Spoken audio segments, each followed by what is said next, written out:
আসসালামু আলাইকুম। যারা 5 সেকেন্ড 10 সেকেন্ডের রিলস বেসের পেজ চালাতো বা প্রোফাইল চালাতো, যারা রিলসের উপর ডিপেন্ড করে ফলোয়ার নিয়ে আসতো, তাদের জন্য আসলে ফেসবুক দুঃসংবাদ দিয়েছে। তার মানে রিলস থেকে এখন ইনকাম তেমন একটা হচ্ছে না বললেই চলে। 99% রিলস থেকে ইনকাম হচ্ছেই না, আর 1-2% যেগুলোতে হচ্ছে খুব কম। আপনি বলতে পারেন 1 মিলিয়ন ভিউসের মধ্যে 1-2 সেন্ট, 10 সেন্ট 20 সেন্ট করে দিচ্ছে, এই ধরনের রেশিও। তো যারা এখন নতুন কাজ করছে তাদের উদ্দেশ্যে একটা কথা বলি, আপনারা বড় ব্লগ অথবা বড় ভিডিও বানানোর চেষ্টা করেন, রিলসের দিকে ফোকাস কম দিবেন।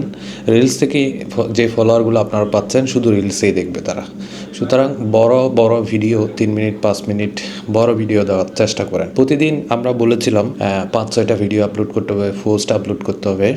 সেই সমস্ত চিন্তাভাবনা থেকে এখন বেরিয়ে আসতে হবে।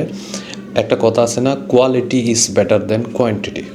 আপনি অনেকগুলো ভিডিও না বানিয়ে, অনেকগুলো পোস্ট না করে আপনি কোয়ালিটিফুল একটা পোস্ট করলেও এই পোস্টটা ফেসবুক ভ্যালু দিবে, এই পোস্টটা আপনার ফলোয়ারদের কাছে ভ্যালু পাবে। সুতরাং আপনি প্রতিদিন চেষ্টা করেন একটা ভিডিও তৈরি করার জন্য এবং ভিডিওটা বড় ভিডিও করার জন্য।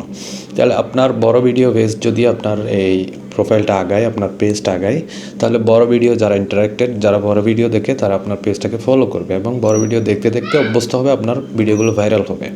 আর একটা সুবিধা হচ্ছে, আপনি বড় ভিডিওগুলো যদি করেন এই প্ল্যাটফর্মেও দিতে পারবেন, পাশাপাশি আপনি ইউটিউবেও দিতে পারবেন। 2টা প্ল্যাটফর্মে আপনি একসাথে কাজ করতে পারবেন। আশা করি বুঝতে পেরেছেন।